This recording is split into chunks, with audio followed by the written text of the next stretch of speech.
Hello, my name is Travis Burke. Today I'm going to be giving you my informative/student choice speech.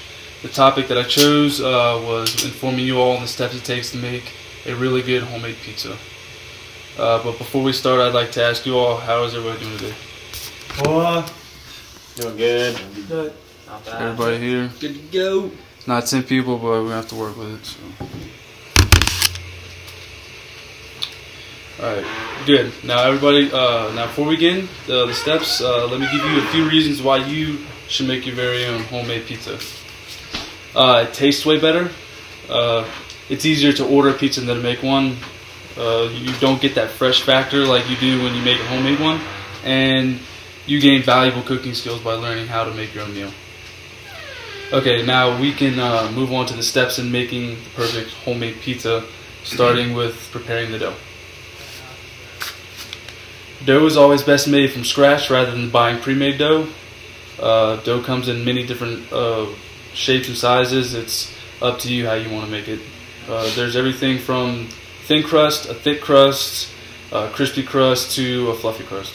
It doesn't take a lot to make either one, with just 4 cups of bread flour, 1 teaspoon of sugar, 1 envelope of dry yeast, 2 teaspoons of kosher salt, 1.5 cups of water, and 2 tablespoons of olive oil.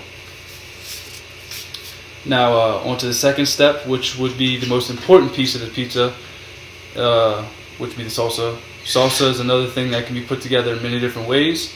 If you have a family recipe, which I don't, that'll work. Or you could go with the classic 2 teaspoons of olive oil, 1 teaspoon of butter, 1.5 cup of chopped onions, 1/4 cup of chopped celery, 1 clove of garlic, 1 8-ounce can of tomato sauce, and 1 6-ounce can of tomato paste. After mixing the ingredients, spread the salsa evenly over the dough, and then it's on to the next step, which would have to be vegetables.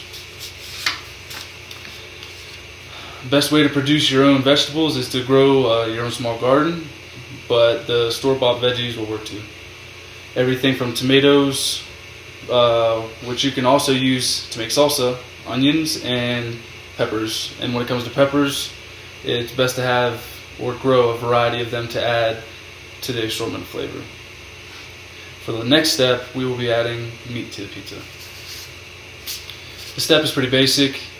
It all just depends on how much and of what kind of meat you want to put on the pizza.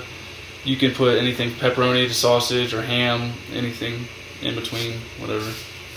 And last but not least, you have to add the cheese. One of the most critical components in completing the pizza making process.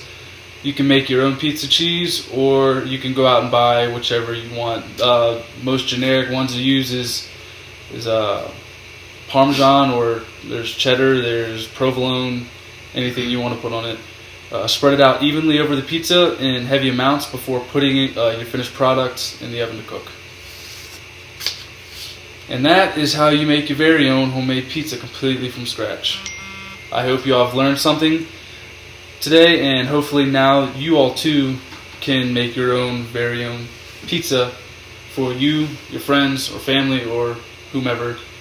I want to thank you all for taking time out of your day to listen and learn, and everybody have a good day. Thank you.